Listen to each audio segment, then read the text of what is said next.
ഒരു ടണ്ണിന്റെ AC മതി. അവന് ധാരാളം. നിങ്ങളെ ഏട്ടന്റെ വീട്ടിലെ 1.5 ടണ്ണിന്റെ AC ഇല്ലേ? നമുക്ക് 2 ടണ്ണിന്റെ വേണം. ഞാനാണ് ഭർത്താവ്. എന്റെ വീട്ടിലെ കാര്യം തീരുമാനിക്കുന്നതും ഞാനാണ്.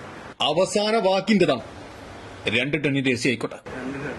അല്ല, അപ്പൊ 2 AC ഇരിക്കല്ലേ? വീട്ടിൽ ഉമ്മി ഉപ്പൊക്കെ ഉള്ളതല്ലേ? വേണ്ട വേണ്ട. പാപ്പാക്കും മകും പ്രായല്ലേ, അവർ പോയി എന്തിനാ AC?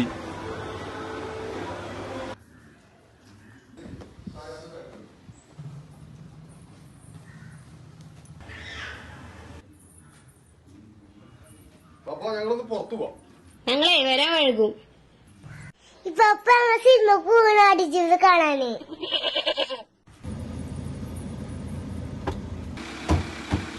നിങ്ങള് നമ്മളെ റൂമിൽ വാതില് പൂട്ടിയാ? അപ്പൊ നമ്മള് വരുന്ന രേസ് ഇട്ടിരിക്കും. കഴിഞ്ഞ പ്രാവശ്യത്തെ കറണ്ട് ബില്ല് ഓർമ്മല്ലേ?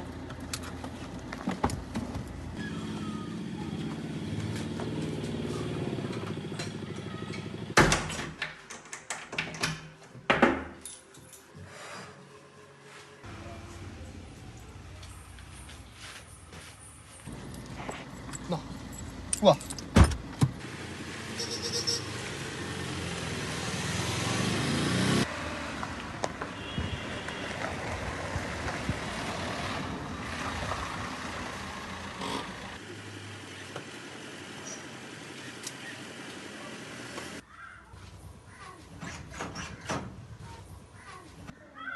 മനുഷ്യ നിങ്ങളെ പാപ്പത്തെ വാതിൽ പൂട്ടിട്ടുണ്ട്.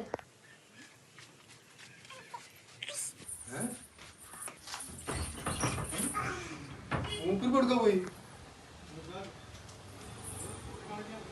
ബാപ്പാ. ഹലോ, നിങ്ങള് വീട് പൂട്ടിയാണ് പോയി കിടക്കണ്. ഞാനിപ്പോ ഊട്ടിയിലാ മോനെ. ഊട്ടിയില് വീട്ടില് ഭയങ്കര ചൂടല്ലേ? ആകപ്പാടൊരു AC അല്ലേ നമ്മുടെ വീട്ടിലുള്ളത്. അതാണ് അന്റെയും കെട്ടിയോളി റൂമില്. വാപ്പക്കും വേണ്ടേ മോനെ ഒന്ന് തണുക്കുക.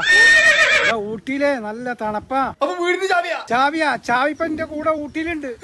നാട്ടിലെ ചൂടൊക്കെ മാറിയിട്ടാ ഇനി ഞാൻ അങ്ങോട്ടുള്ളൂ. വീടും പറമ്പും വാപ്പാടെ പേരിലല്ലേ മോനെ. അതുകൊണ്ട് ചാവി എന്റെ കൂടെ ഊട്ടിയിലേക്ക് പോന്നു. പെരിയോനേ, എൻ റഹ്മാനേ, പെരിയോനേ.